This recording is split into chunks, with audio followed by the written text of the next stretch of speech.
ప్రభాస్ హీరోగా నాగ్ అశ్విన్ దర్శకత్వంలో తెరకెక్కిన కల్కి 2898 AD సినిమా నేడు జూన్ 27న ప్రపంచ వ్యాప్తంగా థియేటర్స్ లో గ్రాండ్ గా రిలీజ్ అయింది. కల్కి సినిమా నుంచి రిలీజ్ చేసిన గ్లిమ్స్, ట్రైలర్, సాంగ్స్ తో సినిమా హాలీవుడ్ రేంజ్ లో ఉండబోతుందని భారీ అంచనాలు నెలకొన్నాయి. దాదాపు 500 కోట్ల భారీ బడ్జెట్ తో అమితాబ్ బచ్చన్, కమల్ హాసన్, దీపికా పదుకోన్, దిశా పటాని, శోభన, విజయ్ దేవరకొండ, దుల్కర్ సల్మాన్, అన్నాబెన్, మాళవిక నాయర్, బ్రహ్మానందం, రాజేంద్ర ప్రసాద్, పలువురు స్టార్ నటీనటులు ముఖ్య పాత్రల్లో ఈ సినిమాలో నటించారు. కథ విషయానికొస్తే కలియుగాంతంలో మిగిలిన మనుషులు ప్రపంచంలోని చివరి నగరంగా కాశీలో బతుకుతూ ఉంటారు. మరోపక్క భూమి మీద వనరులు అన్నీ లాక్కొని కాంప్లెక్స్ అనే ప్రపంచాన్ని సృష్టించి అన్నీ తానే నడిపిస్తాడు సుప్రీం యాస్కిన్. మరోపక్క దేవుడు ఎప్పటికైనా పుడతాడు, ప్రపంచాన్ని కాపాడతాడు అని నమ్ముతూనే కాంప్లెక్స్ మనుషులని అంతం చేయాలని కొంతమంది ప్రపంచానికి దూరంగా ఎవరికీ తెలియకుండా శంబాలా నగరంలో మరియమ్మ ఆధ్వర్యంలో బతుకుతూ ఉంటారు. కాశీలో ఉండే భైరవ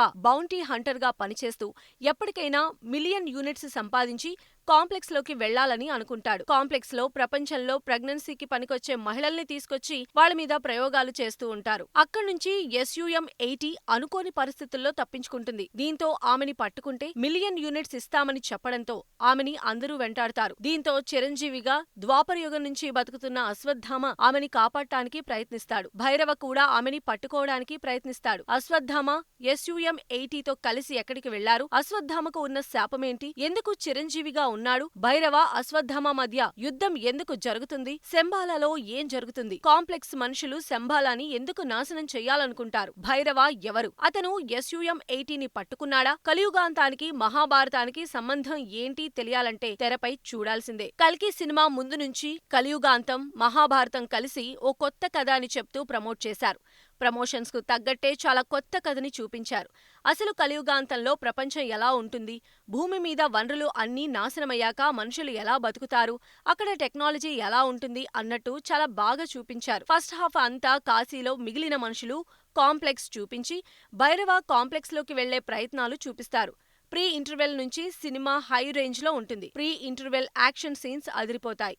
సెకండ్ హాఫ్ లో SUM-80ని పట్టుకోవడానికి అందరూ ప్రయత్నిస్తుంటే యాక్షన్ సీన్స్ ఓ రేంజ్ లో చూపించారు. హాలీవుడ్ కి ఏమాత్రం తగ్గవు ఆ యాక్షన్ సీన్స్. అయితే ఫస్ట్ హాఫ్ క్యారెక్టర్స్, కథ ఎస్టాబ్లిష్ చేయడానికి కొంచెం సమయం పడుతుంది. ఈ మధ్యలో ప్రభాస్ ని కొంచెం కామెడీగా చూపించారు. దీంతో ఫస్ట్ హాఫ్ లో కొంచెం బోర్ కొడుతుంది. బుజ్జి వెహికల్ అయితే ఓ రేంజ్ లో తయారు చేశారు. సెకండ్ హాఫ్ లో వెహికల్ తో అద్భుతాలు, అదిరిపోయే యాక్షన్ సీన్స్ చేశారు. మహాభారతం విజువల్స్ అయితే సినిమా మొత్తం మీద ఒక్క 5 నిమిషాలు అక్కడక్కడ ఎలివేషన్ షాట్స్ లా చూపిస్తారు. కానీ బెస్ట్ విజువల్స్ అని చెప్పొచ్చు. ఇప్పటి వరకు మహాభారతాన్ని ఇంత బాగా ఎవరు చూపించలేదు అని మాత్రం చెప్పొచ్చు. టెక్నికల్ గా ఎంత బాగా చూపించినా ఎమోషన్ ని ఎక్కడ మిస్ అవ్వలేదు. సెకండ్ హాఫ్ లో ఆ ఎమోషన్ ప్రేక్షకులకు బాగా కనెక్ట్ అవుతుంది.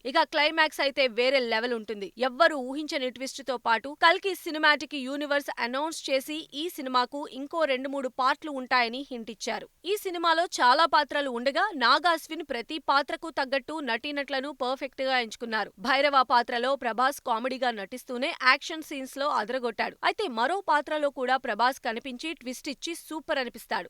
దీపికా పదుకోన్ ఒక ఎమోషనల్ క్యారెక్టర్ లో బాగా నటించింది.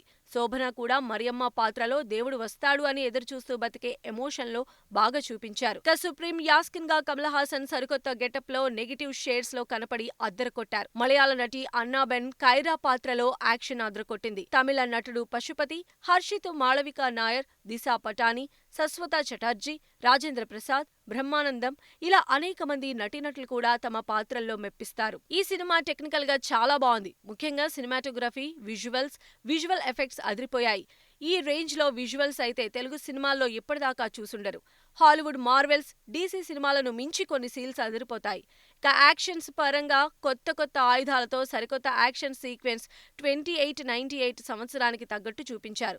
ముఖ్యంగా ఆర్ట్ డిపార్ట్మెంట్ పనితనానికి మెచ్చుకోవాలి.